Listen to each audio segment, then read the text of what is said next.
প্রিয় চাকরি প্রত্যাশী ভাই বোনেরা, আসসালামু আলাইকুম। সবাই কেমন আছেন? আপনারা দেখতে পাচ্ছেন যে পিদিম ফাউন্ডেশনে কিন্তু নতুন একটি চাকরি নিয়োগ বিজ্ঞপ্তি রয়েছে, যেখানে কিন্তু খুবই বড় বড় পোস্টে কিন্তু বিভিন্ন পদে কিন্তু এখানে নিয়োগ বিজ্ঞপ্তিটি প্রকাশ করেছে। প্রথমেই দেখতে পাচ্ছেন যে আপনারা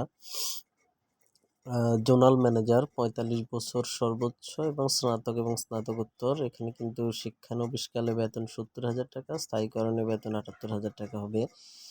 এরিয়া ম্যানেজার হচ্ছে আপনার ৪২ বছর, স্নাতক এবং স্নাতকোত্তর চেয়েছে, মানে সর্বোচ্চ বয়স ৪২ বছরের বেশি হবে না, স্নাতক এবং স্নাতকোত্তর। তো এখানে ৩ বছর কাজের অভিজ্ঞতা চেয়েছে এবং শিক্ষানবিশকালে বেতন ৪৮, আর ৩৮ বছর হলে ৩৪ বয়সে শাখা ব্যবস্থাপকের কথা এখানে বলা আছে এবং শিক্ষানবিশ স্থায়ীকরণের বেতনে ৪০। এরপরে দেখুন হিসাবরক্ষক, স্নাতক এবং স্নাতকোত্তর ২ বছরের কাজের অভিজ্ঞতা চেয়েছে।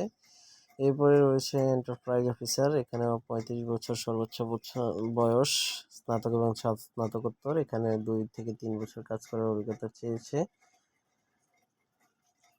এরপরে রয়েছে ঋণ সংগঠক, স্নাতক এবং স্নাতকোত্তর ডিগ্রি, এখানে অভিজ্ঞতা চেয়েছে। ঋণ সংগঠক এখানে এইচএসসি পাশেও ২ বছরের অভিজ্ঞতা চেয়েছে। তারপরে ঋণ সংগঠক অভিজ্ঞতার প্রয়োজন নাই, স্নাতকোত্তর পাস থাকলেই হবে, স্নাতক এবং স্নাতকোত্তর। তো এখানে ২০,০০০ থেকে ২০,০০০ টাকা শিক্ষানবিশকালে এবং ২৩,০০০ টাকা হচ্ছে স্থায়ীকরণের পরে।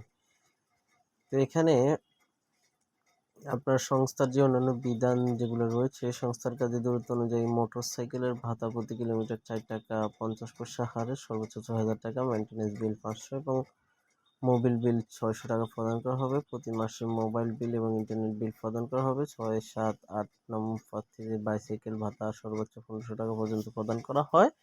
এরপর নারী কর্মকর্তা একক আবাসন ভাতা ১৫০০ থেকে ২,০০০ টাকা প্রদান করা হয়। পুরুষ কর্মকর্তার জন্য একক আবাসন ফ্রি। এরপর হচ্ছে ১, ২, ৩ নং পদপ্রার্থীর অবশ্যই বৈধ ড্রাইভিং লাইসেন্স, মোটরসাইকেল থাকতে হবে। ৪ নং পদপ্রার্থীর বৈধ ড্রাইভিং লাইসেন্স সহ মোটরসাইকেল থাকলে অগ্রাধিকার দেওয়া হবে। ৬, ৭, ৮ নং পদপ্রার্থীর অবশ্যই বাইসাইকেল চালিয়ে কাজ করতে হবে, তবে বৈধ ড্রাইভিং লাইসেন্স সহ মোটরসাইকেল থাকলে অগ্রাধিকার দেওয়া হবে। আপনারা বুঝতেই পারছেন যে সপ্তাহে আবার এখানে কিন্তু ২ দিন ছুটি রয়েছে, শুক্র শনিবার। সংস্থার নিয়ম অনুযায়ী বাৎসরিক বেতন বৃদ্ধি, পদোন্নতি, ত্রুটি, উৎসব ভাতা সহ আপনাদের মানে যে সুবিধাগুলো এনজিওতে দিয়ে থাকে তাই সেইগুলো এখানে কিন্তু লেখা আছে। তো এখানে হচ্ছে কোথায় কোথায় কিন্তু নিয়োগ দিবে এটা শুরু থেকে উপরে লেখা আছে, আপনারা ভিডিওটি পজ করে পড়ে নেবেন এবং তাদের ইমেইলের ঠিকানায় কিন্তু আপনারা আপনাদের যে সিভিটা সেটা পাঠাবেন। তো এই ছিল আজকের ভিডিও। আশা করছি আপনাদের ভিডিওটি একটু হলেও উপকারে আসবে। অবশ্যই আমার চ্যানেলটি আপনারা সাবস্ক্রাইব করে দিবেন। পরবর্তী ভিডিও দেখার আমন্ত্রণ জানিয়ে আজকে এখানে শেষ করছি। আল্লাহ হাফেজ, আসসালামু আলাইকুম।